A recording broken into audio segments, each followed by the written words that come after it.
tun da ka auro mace to ka auro ta fa da danginta, kai mara ta auro ka da danginka.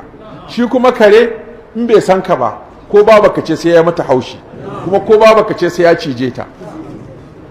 Kuma an taɓa samun wannan kuskuren, wani kanwa babarsa ta zo kare ya mata haushi ya bi ta da gudu kuma ya cije ta, ta ce ba zan ƙara zuwa gidanka ba har abada.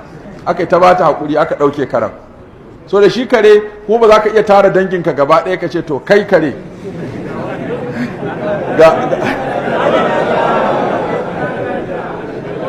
ko almajirai ba sa zuwa bara gidan shi, gidanka so ake zama maftu buɗaɗɗe ne ga al'umma.